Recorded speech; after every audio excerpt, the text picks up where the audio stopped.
Hello guys, स्वागत है आप सबका। तो आज हम बात करेंगे अदानी पावर की 1.5% की गिरावट के साथ बंद रहा मार्केट भी जो है इसके अंदर गिरावट थी। इसके ऊपर हमने परसों चर्चा की थी। अगर आपकी इसके अंदर होल्डिंग है दोस्तों, और अगर आपको जानकारी अच्छी लगे तो हमारे चैनल को सब्सक्राइब जरूर कर लें। इसके ऊपर हम डेली टेक्निकल चार्ट के ऊपर एनालिसिस करते हैं। कल टाइम की कमी की वजह से एनालिसिस नहीं हो पाई इसकी। अब यहाँ पर ज़रा देखें, वीकली चार्ट के ऊपर जब हम देखें तो डोजी कैंडल बनी है। इसका मीनिंग क्या हो सकता है वो हम देखेंगे। पहले तो हम देखें तो पिछले समय में जो है यहाँ पर इसने जहाँ पर सपोर्ट लिया था 3 दिन लगातार, उसी लेवल के आसपास आया है। तो क्या इसके अंदर ये बाउंस बैक आ सकता है या इस सपोर्ट को तोड़कर नीचे जा सकता है, वो हम जो है अभी क्वेश्चन मार्क बना हुआ है, वो हम देखेंगे। साथ साथ जिनको नहीं खरीदारी करनी है वो कहाँ पर नज़र रख सकते हैं वो भी हम देखेंगे, और बड़ी तेज़ी कब आ सकती है वो हम देखेंगे। यहाँ पर अगर देखें आगे, एक चीज़ अच्छी यहाँ पर क्या दिख रही है कि ये जो इसके अंदर आप यहाँ अगर देखें तो जो तेज़ी आती है, यहाँ पर एक बाउंस बैक आया था नीचे से ऊपर, तो अच्छा वॉल्यूम था।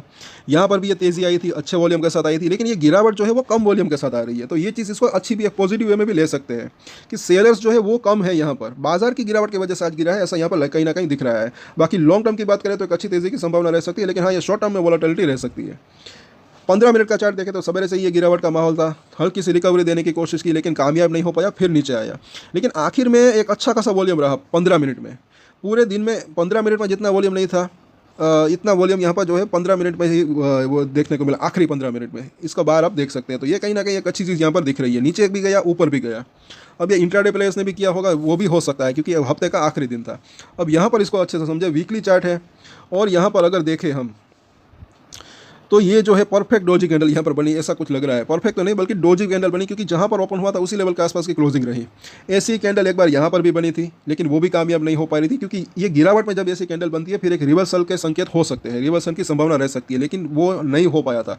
क्योंकि उसका रीज़न क्या है कि ये जो इसका हाई है उसको क्रॉस नहीं कर पाया था। तो यहाँ पर भी यही चीज़ है। और इसका जो लो होता है, इसके नीचे अगर क्लोजिंग देता जाता है तो और गिरावट आने की संभावना रह सकती है। और यहाँ पर आप देखें तो वही चीज़ हुई थी। इसका जो लो था उसके हल्का सा नीचे इसने फ्राइडे तक क्लोजिंग दी थी। उसके बाद यहाँ पर भी गिरावट आई थी, फिर बाउंस बैक देने की कोशिश की, लेकिन अगेन जो है इस लेवल को जो है वो ब्रीच नहीं कर पाया, वहाँ पर क्लोजिंग नहीं दे पाया फ्राइडे तक। ये वीकली चार्ट है, न कि डेली चार्ट। तो फ्राइडे तक वहाँ पर क्लोजिंग नहीं दे पाया, वापस से गिरावट आई। यहाँ पर भी वही चीज़ है। अभी ये जो इस हफ्ते का हाई है, अगर उसको क्रॉस कर देता है तो एक जो है वापस से एक रिवर्सल के संकेत हो सकते हैं, रिवर्सल की संभावना रह सकती है, यानी कि तेज़ी की संभावना रह सकती है। लेकिन अगर ये जो लो बनाया है इस हफ्ते का, इसको अगर ब्रेक करके नीचे आता है तो गिरावट की संभावना रह सकती है। लेकिन गिरावट कहाँ तक आ सकती है, कहाँ से बाउंस बैक आ सकता है, वो हम देखेंगे। अभी भी इसके जो सपोर्ट एरिया है वो जो है वो करीब दिख रहे हैं। साथ साथ एक चीज़ और है, अभी ऐसा लग रहा है कि ये जो है थोड़ा बहुत रेंज बाउंड ट्रेड हो रहा है। ब्रेकआउट हुआ, फिर नीचे आया, अब थोड़ा सा कंसोलिडेशन मोड में है। रेंज बाउंड तो नहीं है, ये कंसोलिडेशन मोड में ऐसा लग रहा है यहाँ पर। तो देखिए, मुझे ऐसा लग रहा है कि ऐसे स्टॉक्स के अंदर भी जो है सपोर्ट और जो रजिस्टेंस होते हैं उसके ऊपर आप नज़र रख के भी एक अच्छा पैसा बनाने का मौका मिल सकता है। छोटे छोटे ट्रेड लेकर भी अच्छा पैसा बनाया जा सकता है, ऐसा मुझे लग रहा है। क्योंकि थोड़ा बहुत वेटिंग भी करना चाहिए खरीदने से पहले या बेचने से पहले। अगर देखें अभी यहाँ पर जैसे कि कई बार इसने मौके दिए, यहाँ पर आया नीचे, उसके बाद अच्छा खासा भागा था 5-10%। याद रखें, 5 से 10% भी अगर शॉर्ट टर्म में इतने रिटर्न भी मिलते हैं हफ्ते भर में, 15 दिन में, तो वो कम नहीं होते। पूरे महीने की इस तरीके से या पूरे साल की अब हम गिनती करते हैं तो अच्छा खासा रिटर्न मिल सकते हैं। बार बार अगर इस तरीके से भी कोई भी शेयर के अंदर बात करें, अलग अलग शेयर या एक ही शेयर के अंदर अगर ट्रेड लेते हैं तो भी, भले ही छोटे छोटे ट्रेड ले, वो भी स्टॉप लॉस लेकर, वो भी हम हमेशा कहते हैं। सो एक बार यहाँ पर मौका दिया, फिर यहाँ पर मौका दिया, तो कई बार इसने मौके दिए। यहाँ पर भी अगर जो है वही चीज़ हो रही थी। अब यहाँ पर जो है अगर गिरावट आती है तो पहला इसका सपोर्ट एरिया जो है वो बन सकता है ये 600 रुपये का लेवल। उसके बाद दूसरा सपोर्ट एरिया बन सकता है 570 का लेवल, क्योंकि वहाँ पर इसने काफ़ी वक्त बिताया था 570 के आसपास। वहाँ पर पहले ये रजिस्टेंस फेस कर रहा था। तो 600 से 570 वो लेवल जो है एक हो सकता है, एक सपोर्ट का काम कर सकता है। वीकली चार्ट के ऊपर हम देखें तो इसकी जो निचली लाइन है 585 के आसपास है। इसीलिए बात की कि यहाँ पर इसको एक जो है सपोर्ट मिलने की संभावना रह सकती है। उससे पहले 600 का लेवल, वो भी ना भूलें। और इसकी जो मिडिल लाइन 680 के आसपास, ऊपरी लाइन जो है वो 800 रुपये के आसपास है। वहाँ पर इसको रजिस्टर फेस करना पड़ सकता है अगर बाउंस बैक आता है तो। लेकिन उसकी संभावना थोड़ी सी कम दिख रही है, क्योंकि बाजार का मूड अभी थोड़ा सा कंसोलिडेशन या तो गिरावट, प्रॉफिट बुकिंग का अभी बना हुआ ऐसा लग रहा है। और डेली चार्ट के ऊपर जब हम इसको देखते हैं तो निचली लाइन अभी 624 के आसपास है, लेकिन ये धीरे धीरे करके नीचे जा रही है। तो अगर छोटा मोटा बाउंस बैक सोमवार को आता भी है लेकिन ऊपर में संभल नहीं पाता तो वापस से गिरावट शुरू हो सकती है और 600 रुपये तक पहले जाने की संभावना रह सकती है। और यहाँ पर अगर देखें एमएससीडी को तो कुछ क्लियर संकेत नहीं दिख रहे हैं। हालांकि स्ट्रेंथ बन रही थी पिछले दिनों में, लेकिन वापस से ये रेड कलर के बार जो है वो बनने शुरू हो गए, क्योंकि ये दोनों दिन वापस से गिरावट आई। और ये 5 डेज़ का जो मूविंग एवरेज है उसको भी क्रॉस नहीं कर पाया। और आगे हम देखें यहाँ पर RSI जो है 35 के आसपास पहुंच चुका है। पिछली बार भी ये यहाँ पर 30 से नीचे था, एक अच्छा खासा बाउंस बैक आया था। इसके ऊपर हमारी डेली नज़र रहती है, ये काफ़ी यूज़फुल रह सकता है। अगर ये 30 या फिर उससे नीचे जाता है तो वहाँ से एक अच्छा खासा बाउंस बैक देने की संभावना रह सकती है। इस बार मुझे ऐसा लग रहा है कि ये 600 के आसपास आता है तो वहाँ पर से बाउंस बैक की संभावना रह सकती है। लेकिन अगर बाजार के अंदर गिरावट आती है तो ये 600 को तोड़ सकता है। लेकिन वहाँ से जो है उस जो ये लेवल है 570 से 600, बस उस लेवल के ऊपर आप नज़र रख सकते हैं। शॉर्ट टर्म की भी बात करें, अगर उसके बीच में आता है तो वहाँ से एक अच्छा खासा बाउंस बैक की संभावना रह सकती है। इसके ऊपर हालांकि हम डेली चार्ट के ऊपर एनालिसिस करते हैं तो तब भी जो है हम एनालिसिस करेंगे कि कहाँ से जो है बाउंस बैक आने की संभावना रह सकती है। अभी 21 दिन का मूविंग एवरेज जो है 666 रुपये के आसपास है।